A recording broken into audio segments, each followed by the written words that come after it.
Hey, it's Steve at Galveston Salt, and today I am making homemade tortillas that are so good. You're gonna think you're doing the Mamba down in Mexico City, or doing the merengue down the streets of Tijuana, or just sitting on your back porch anywhere in Texas for that matter. So let me put down my maracas and let's get to cooking. Oh my, I'm a little tired after all that dancing.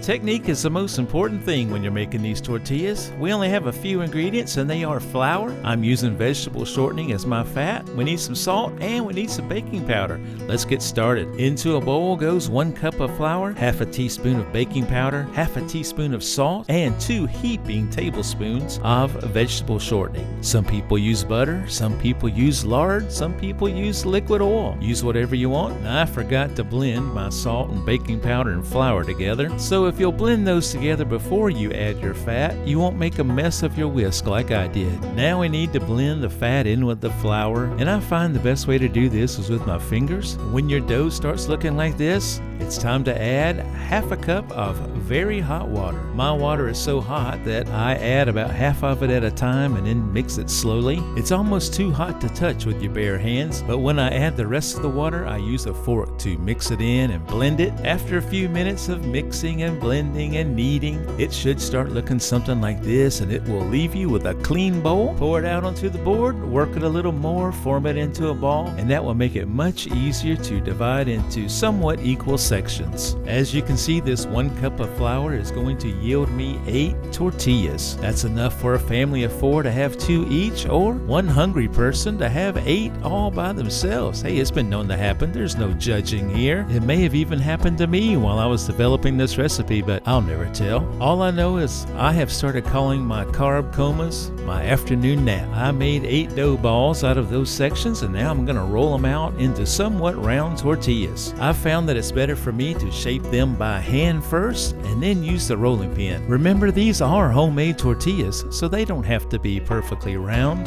In fact, it's probably better that they do look a little irregular because they have that homemade appeal. Once I get it rolled out thin, I place it into a medium-high preheated skillet, and then I go back to rolling the next one. I flip my tortillas in the skillet about every 15 seconds.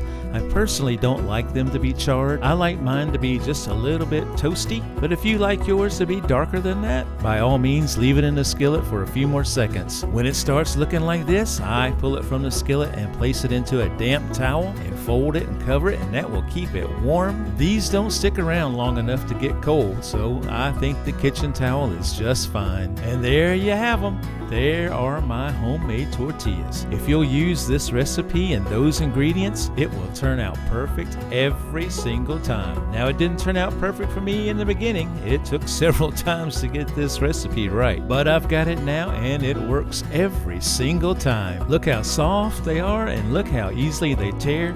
And when you take a bite, you better be careful because you're going to be right back there in Mexico. I'll see you later. Thanks for watching. Give these a try. They're easy. They're so good. You're never going to do store-bought again. You can make them at home and they're fun. Now, where's my maracas? Oh, I think I hurt myself. If you'd like to try our salt and spices, go to galvestonsalt.com. You can also schedule yourself and your family for one of our fun cooking classes for whenever you're going to be in the Galveston area. As always, thanks for watching and thanks for subscribing to our YouTube channel. This is Steve from Galveston Salt, and I will see you next time.